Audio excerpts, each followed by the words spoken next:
Welcome to a conversation with Wendy Volhard. For those of you who don't know Wendy Volhard, she is the founder of Volhard Dog Nutrition.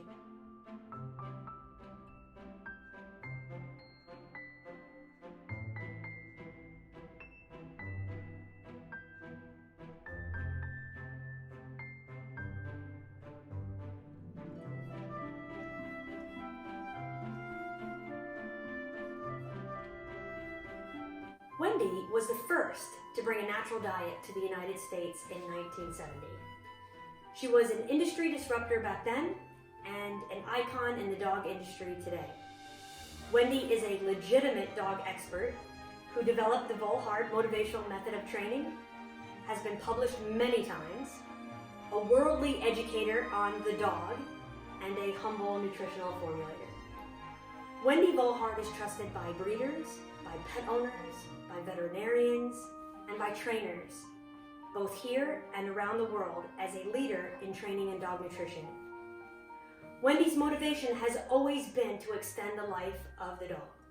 She looks at the dog holistically, making sure that the dog's training, environment, energy, and diet all support a lifestyle that allows the dog to thrive, not just survive.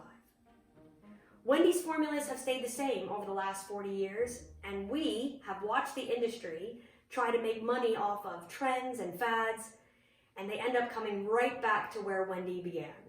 She has always been ahead of her time. We are very fortunate today to sit with Wendy in her lovely home and talk about the new diet that she has formulated, Rescue.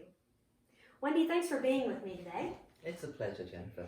If it's okay, we'll get started with the first question and spend a little time talking about the dog and this new diet. I know that you have been working on this diet for the past 2 years, so maybe you could share with us what moved you to create a new diet after the last 20 years. The reason was simple.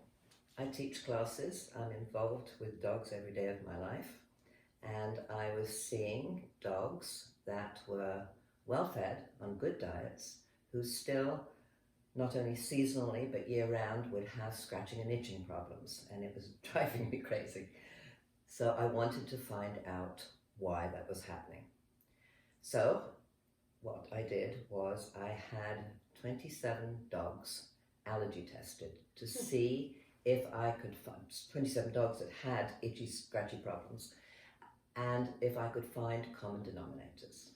So we did that, and then when I got the results, the challenge was to find if I could formulate something that was balanced, that did not have the common allergens in them, most of which was chicken, some vegetables, some grains. So that's what I did. The challenge was finding the sources of the ingredients that we needed for this new diet that were made in the USA and not China. My motivation for doing this was one of my own dogs, a little female dachshund who's now almost 18. She had been itchy and scratchy her whole life, and she had been on homemade food, which was balanced, and I just couldn't get to the source of why she was itchy. The allergy tests showed that she was definitely allergic to all chicken products, including eggs. She was allergic to some veggies and some grains. So we formulated something that satisfied those needs. The grains we came up with were tapioca and coconut meal, and we put that together with some vitamins and minerals, herbs, and then I fed that to her for well over a month and had her blood tested to see where we were going. And it was very encouraging. She stopped itching and scratching, and it started to work. Wow. So it went from there. Wendy, you've been in nutrition for a long time, and you have seen a large change in the issues dogs are presenting than when you first started. Can you share with us what is different about the type of nutrition dogs need now versus back in the 80s and 90s? I think dogs have changed. Dogs, when I started in the 70s, 80s, were purebreds. We rarely, in a class of 10, maybe we got one mixed breed dog. Now it's quite reversed. So when you think of the background of the rescues, where they've come from, goodness knows, this country, another country, over-vaccinated probably, have been fed very, very cheap food. So these animals are bred over periods of time, and the progeny are weaker and weaker. The immune systems are really very, very weak. So their sensitivities are that much greater, I think. So that's the basic difference, is the rescue. Everybody rescues dogs, and the poor purebred breeder is left struggling. So I think the more we get into the rescues and the mixed breeds, the more problems we see. So I think that we have dogs with many more food sensitivities because of their poor immune systems. But that comes about from over-vaccinating and the poor quality of the ingredients in the dog food. For example, when I first started in dogs, the only vaccine that was required was rabies. Gotcha. And that was totally voluntary. It was not made legal that you had to have a vaccination. So we didn't have that when we were starting, and the dogs live much longer and were healthier. Then, of course, always in America, if a little is good, more is better. So let's do more vaccinations and so on. So I think we have very, very weak dogs, and the ingredients that are put into dog food, as we're finding out, they come from feed sources rather than food sources, which are very, very poor quality. So the dogs are naturally reacting. What kind of ingredients are in this diet that makes it different from what people are currently presented with in other diets? The starch source, for one, which is tapioca mixed with coconut meal. We have all sorts of wonderful anti-inflammatory vegetables. And beef is the primary source of protein because, interestingly enough, in those 27 dogs that we tested at the time, not one dog was allergic to beef. So that was our primary choice of protein. That's very interesting. It's like the other diets in the same setup where the customer, the pet owner, still adds whatever protein source that they wish or that their dog can tolerate. And what we provide is the foundation mix, which completely balances the diet so that the customer doesn't have to worry at night whether their dog is deficient in one thing or the other. Exactly. Yes. Excellent. Yes. Just out of curiosity, along with your other diets, this diet also meets or exceeds the AFCO and NRC absolutely. regulations. Absolutely. Great. Yes. Great.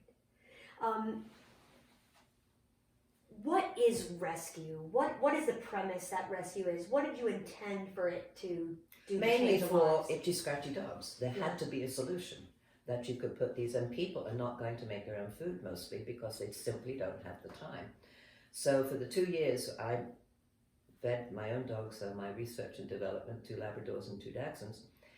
So they were my primary testing dogs, and we tested the blood, and we tested feces, we tested urine over that 2-year period to get the diet just right. We had to tweak it periodically to get it just right, to meet all of those requirements.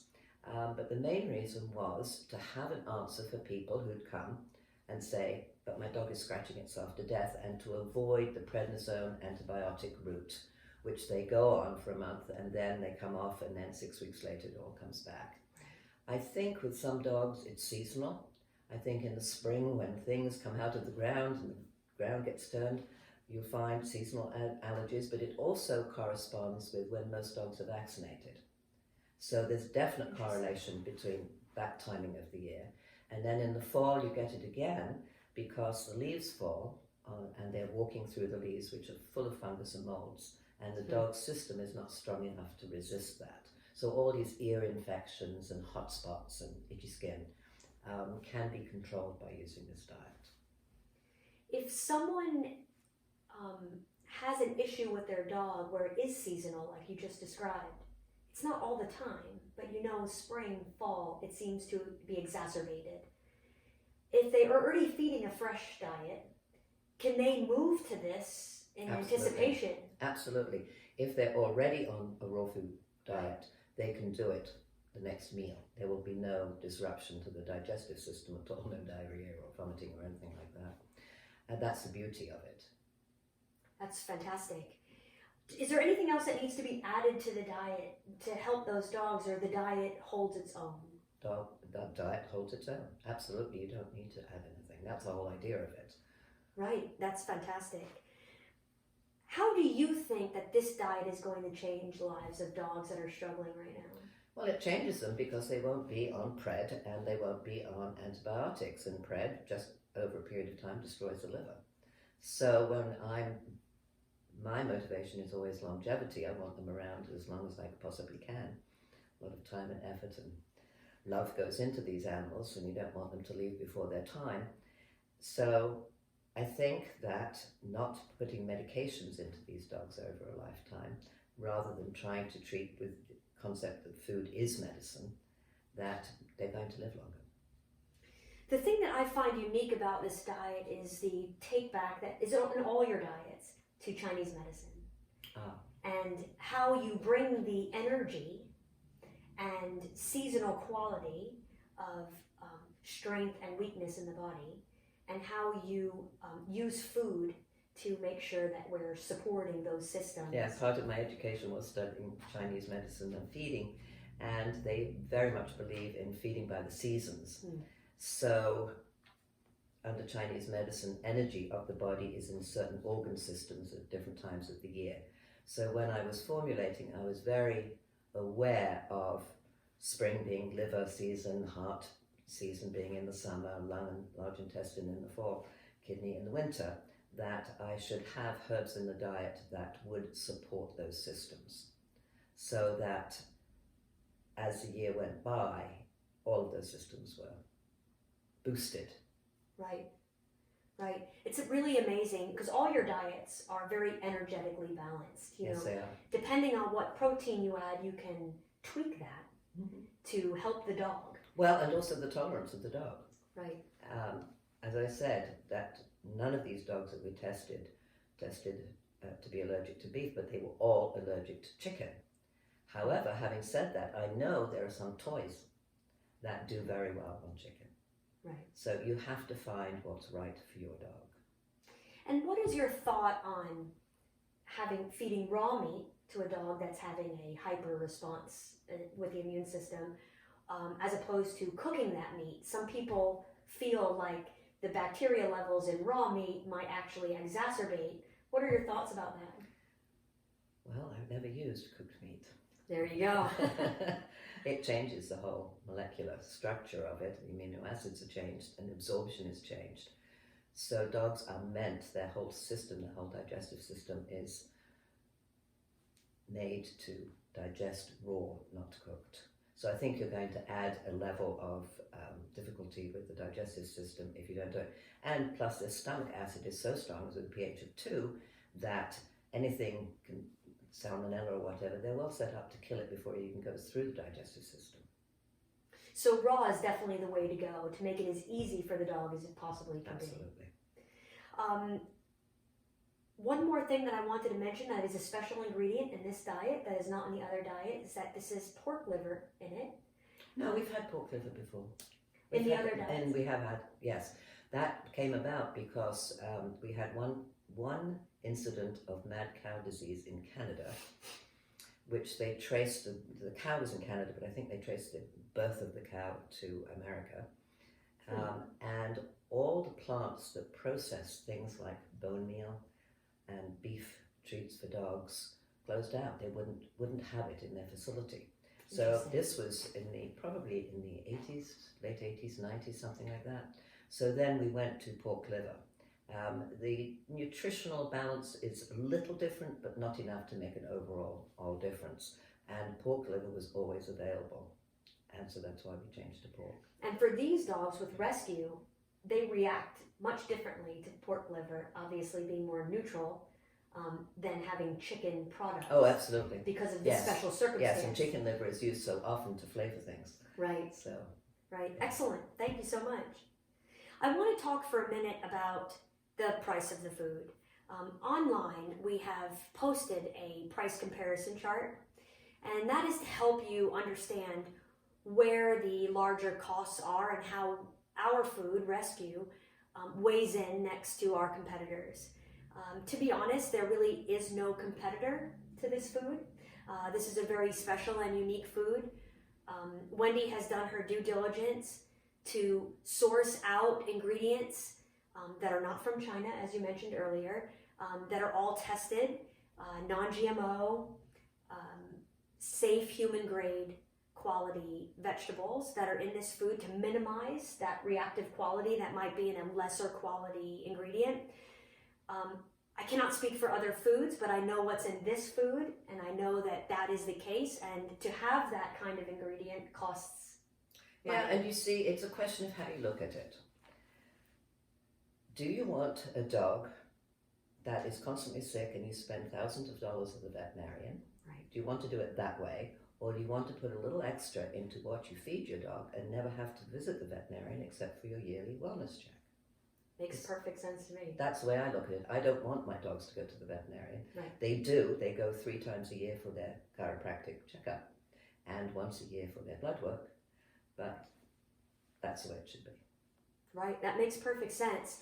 And the fact of the matter is the other foods that are similar to this, not speaking for their ingredient level or the quality of that food, that you can see in the chart, is comparable to what the price is for this food. So with this type of food, you're not feeding exorbitant amounts of food. No, very small amounts. Right. For example, I have 2 Labradors, one of whom is 60 pounds and the other one is 67 pounds. The male is 67, and they get a half a cup of rescue twice a day. Right, so it's not, you're not going to go through a bag like you would kibble. It's just not going to happen in the same way. No, because it's very nutrient dense in that sense. Right. We have all the information about the kilocalories per pound on the website. We have all the information about the ingredients on the website. If you go online, and why they're used. Yeah, and if you go online under the tab of company, you'll see ingredients in depth, and that's where we go in. It's very purposeful. Every ingredient that's in the Volhard diet, It's not for a just reason. this one, Yes, has a purpose. There's nothing in there for no reason. correct. What is listed under there is what it offers nutritionally, and then why the dog would need that in their diet. Both of those explanations are on the ingredients in depth, which will help you as a consumer understand why its purpose in the food is important. The one last thing that I wanted to mention was something that Volhard is doing. We're, in the spirit of trying to make sure that our diets are the healthiest that they can be. We've done some amino acid profiles on the diet, including this new diet. And just to make you rest assured, I know one of the issues is, oh no, it's a grain-free diet, right? And that's what everybody is saying. Your dog should not be on a grain-free diet if they have a predisposal for DCM or something else. Any other kind of heart problem, yes. Right. So one of the things I wanted to just put you, the consumer, to rest and make you feel good about is that the amino acid profile has been analyzed in this food. Meaning that it has sufficient taurine in it from natural products. It does. And that is something we're very proud of. Anything. You don't. So you're still left only having to add the protein. And the liver that's in this food provides a complete essential amino acid profile that exceeds both AFCO and NRC. So you're not putting your dog at risk by going to a diet such as this to manage other issues. This diet is truly what it was intended to do. And my little Tess Daxon is going to be 18 very soon, and she's in wonderful health. And she is amazing and full of energy still. So there's the test right there. So Wendy, thank you so much for joining us today. Thank you for your time and sharing all this information with our audience. Anytime, Jennifer. Talk to you soon.